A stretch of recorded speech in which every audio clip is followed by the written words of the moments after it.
Hello there. Come on in, pull up a chair, make yourself comfortable. It's a real pleasure to have you here, listening to an old man's ramblings before we dive into the deep end of the pool.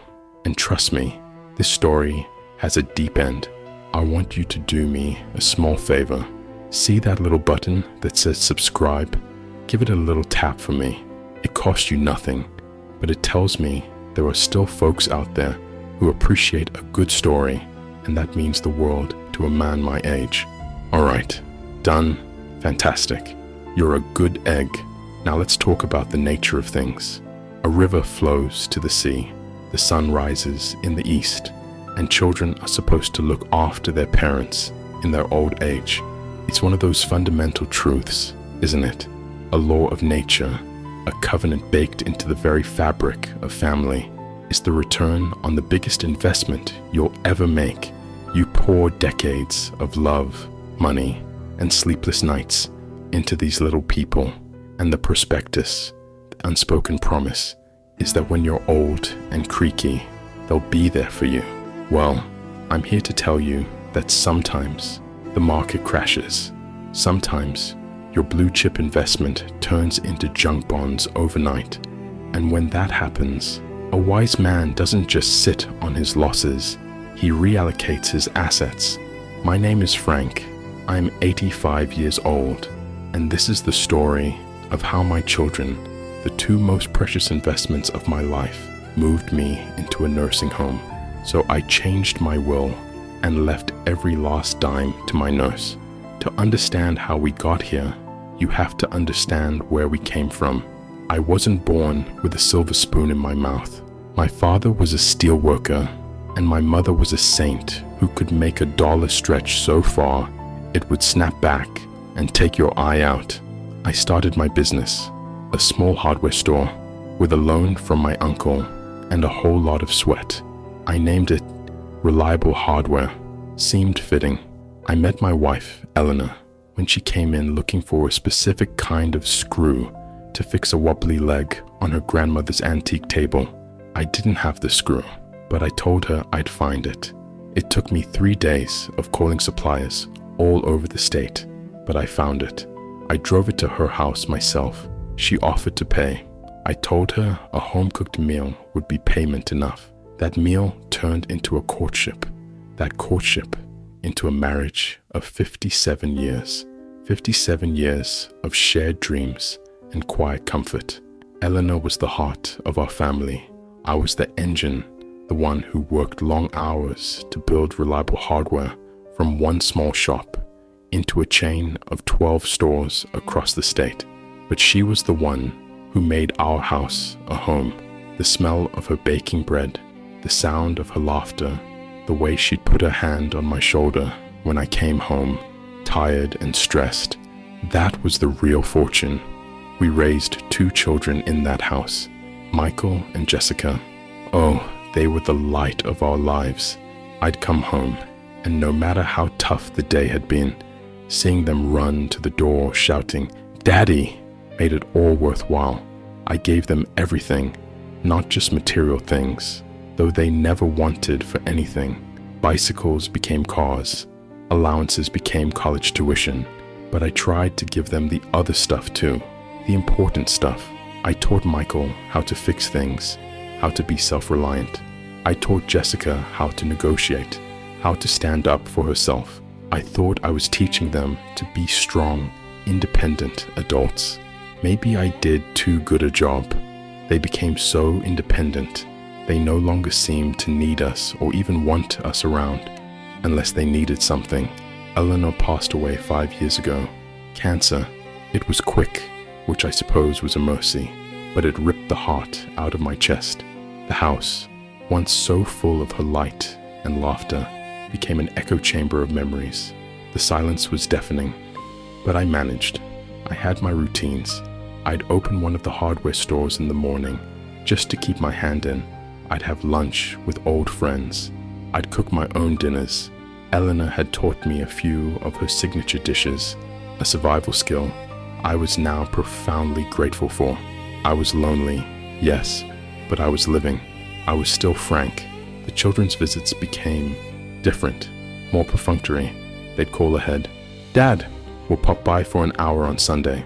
They'd arrive, give me a quick hug, and then spend most of the time on their phones, managing their own busy lives. Michael was a successful lawyer, always closing a deal. Jessica was a marketing executive, always launching a campaign. They'd ask, "How are you doing, Dad?" But their eyes would be glancing at the door. They saw the dust on the mantelpiece, not the story behind the photographs. They saw the pile of newspapers, not the fact that I was still engaged with the world. They started using words like manageable and safe. The ambush came on a Tuesday. They called it a family meeting. They sat me down in my own living room, on the couch where Eleanor and I had watched our lives unfold. They had folders full of glossy pamphlets with pictures of smiling silver-haired seniors playing shuffleboard. "Dad," Michael started, using his calm courtroom voice, the one that meant he was about to deliver a verdict. "We're worried about you." "Worried? What are you worried about?" "The stock market, the state of politics." "I'm worried about those things too," I said, trying to make a joke. It landed with a thud. "We're worried about you being here alone," Jessica chimed in, her voice full of a synthetic sympathy that set my teeth on edge. "What if you fall? What if there's a fire? The house is so big." "I've lived in this house for 60 years, I said, my voice rising. "I know every creak in the floorboards. I've never fallen, and I know how to use a fire extinguisher. I own 12 hardware stores, for goodness sake." "That's another thing, Dad," Michael said, flipping to a new page in his folder. "The business. You should be retired, enjoying your golden years, not worrying about inventory and payroll. Worrying about inventory and payroll is what keeps my mind sharp." I shot back. "What am I supposed to do? Sit here and wait to die?" The conversation went in circles. Every argument I made was met with a pre-rehearsed counterpoint. They had an answer for everything. It wasn't a discussion, it was a deposition. They had already decided my fate. I was to be moved into the Oakwood Meadows Retirement Community. Community. That's a fancy word for a place where you go to have your independence professionally dismantled. I looked from my son's determined face to my daughter's pleading eyes, and I felt a cold, hard knot form in my stomach. This wasn't about my safety. This was about their convenience. I was a loose end, a weekly obligation they wanted to tidy up. 2 weeks later, they moved me. They packed up a few of my things, a couple of suits, my favorite armchair, some photographs. The rest of my life, 60 years of it, was to be sorted, sold, or thrown away. As I walked out of my house for the last time, I took one last look at the garden Eleanor had loved so much. The roses were just starting to bloom. I felt like a ghost being evicted from his own haunting grounds. Oakwood Meadows was exactly what I expected. It smelled of disinfectant and despair. The walls were painted a color I can only describe as institutional beige. The residents mostly sat in the common room, staring at a television that was always too loud, or staring at nothing at all. The staff were efficient but distant. They were caretakers of bodies, not souls. My days became a blur of medication schedules, bland meals, and bingo. Oh, the bingo. The sheer mind-numbing tedium of it. I, who had once navigated the cutthroat world of business, was now celebrating the alignment of B7 and G52. It was a descent into a special kind of pastel-colored hell. My children visited, just as they promised. Every Sunday, for 1 hour, they would bring me socks, always socks, as if a man's primary need in a nursing home is a constant supply of fresh hosiery. They would talk about their work, their vacations, their children's achievements.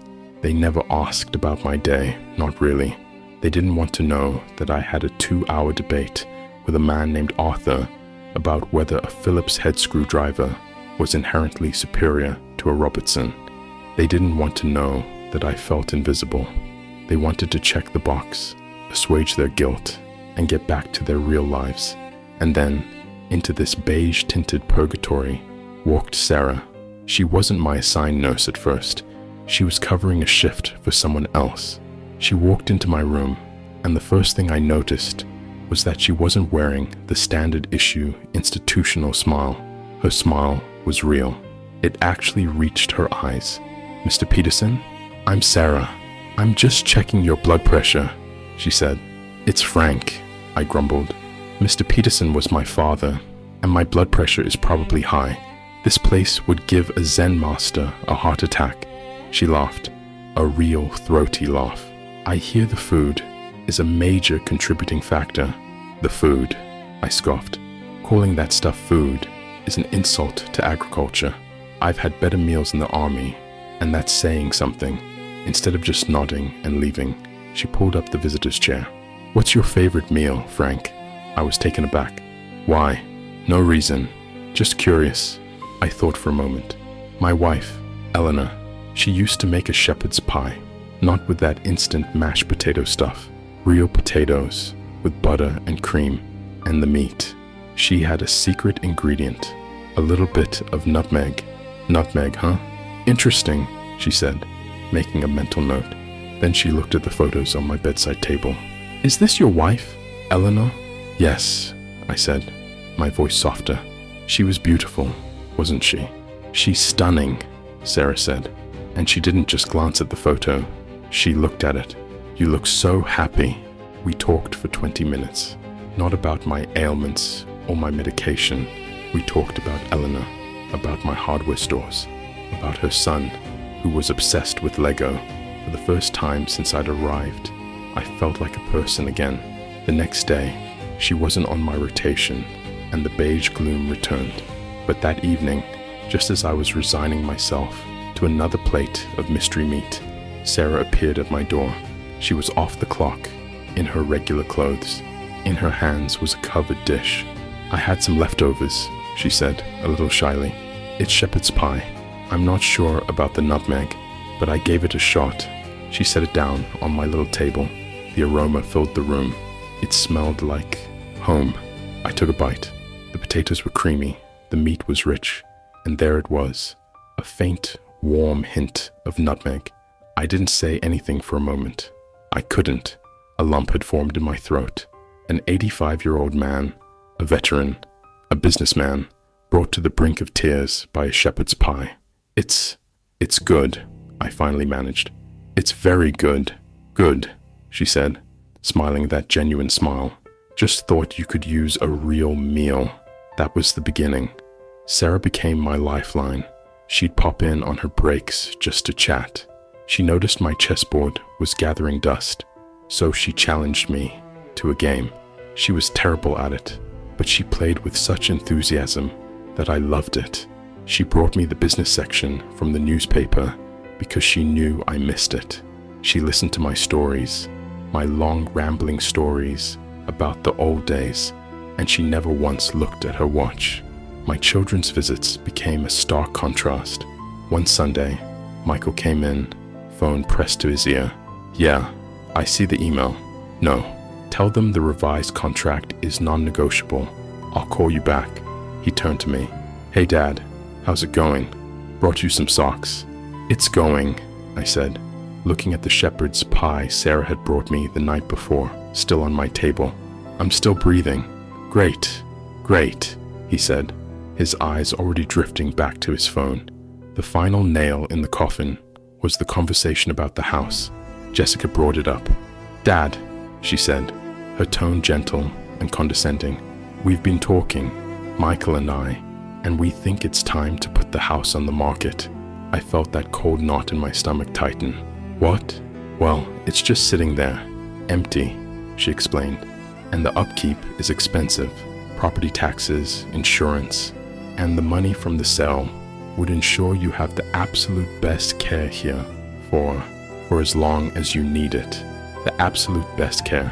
They were talking about paying for my prison with the bricks and mortar of my life.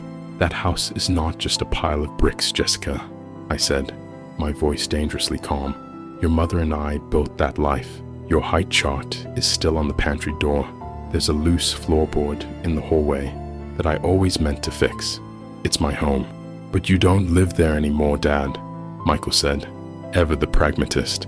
This is your home now. I looked around the sterile room, the beige walls, the clinical bed, the faint smell of bleach, and I looked at my 2 children, my legacy, my flesh and blood, and I felt nothing but a profound, bottomless disappointment.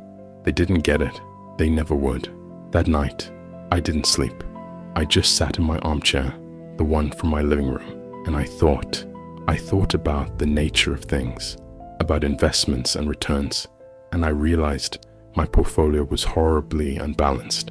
I had invested everything in 2 assets that had stopped paying dividends. It was time to divest. The next morning, I asked Sarah if I could use her phone. I called my lawyer, Harold. Harold, I said, it's Frank Peterson. Frank, good to hear your voice. How are you settling in? I'm settled, Harold, and I've made a decision. I need you to come out here. I'm changing my will. There was a pause on the other end. Changing it how, Frank? I'm changing everything, I said. The whole damn thing. Harold came the next day. He looked worried. We sat in the drab little meeting room at the end of the hall. He brought the paperwork, my current will. It was simple. Everything split 50-50 between Michael and Jessica. My house, my portfolio of stocks and bonds, my business holdings. A very, very substantial amount of money. Frank, are you sure about this? Harold asked, his lawyerly caution battling with his concern as a friend. Actions taken in anger or hurt often lead to regret. Harold, I'm not angry, I said, and it was true. The anger had burned out, leaving behind a cold, clear certainty. I am clarifying. For my entire life, I operated under the assumption that family is defined by blood. I was wrong. Family is defined by action, by love, by who shows up when the chips are down. It's defined by who brings you a shepherd's pie with a hint of nutmeg, not because they have to, but because they want to. I told him what I wanted. I wanted to create a trust. A small, respectable amount was to be set aside for my grandchildren's education. I'm not a monster, but the rest of it, the house, the stocks, the millions of dollars I had spent a lifetime building, I'm leaving it all to Sarah Jenkins, I said. My nurse. Harold's eyebrows shot up to his hairline. Frank, this is highly irregular. It could be contested. They will say you were not of sound mind, that she exerted undue influence. I am of sounder mind now than I have been in years, I replied firmly, and the only influence she has exerted is one of kindness. Write it up, Harold. We'll get the staff doctor and another resident to witness it. We'll do it by the book. Let them contest it. Let them stand up in court and try to explain why a stranger showed me more love in 3 months than they did in 3 years. Let them put a price tag on that. I'd love to see it. So we did it. We drafted the new will. We signed it. It was done.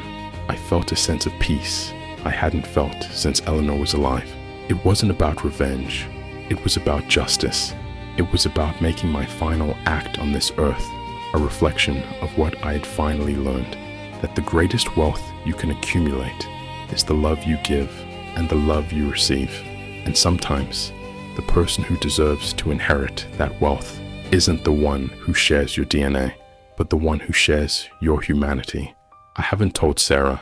She has no idea. She still comes in, challenges me to chess, and sneaks me the occasional contraband chocolate chip cookie. And I haven't told my children. They still visit on Sundays. They still bring me socks. They still talk about selling the house. I just nod and smile, because I have a secret, a beautiful, perfect, multi-million-dollar secret. And the thought of the day the will is read, the thought of the looks on Michael and Jessica's faces when they realize they traded their inheritance for a few hours of free time a week. Well, let's just say it's the best damn thing I have to look forward to. It's going to be better than bingo, infinitely better. So, what do you think? Am I a vindictive old fool? Or did I do the right thing? Let me know in the comments. And if you want to find out what happens when the cat is finally let out of the bag, you know what to do. Hit that subscribe button, because believe me, the reading of the will is a story you won't want to miss. Now, if you'll excuse me, I think I hear the dinner trolley. I wonder what grey, flavorless mush they're serving tonight. Doesn't matter, I'm saving my appetite. Sarah mentioned she might be trying her hand at a lemon meringue pie, and that, my friends, is a portfolio worth investing in.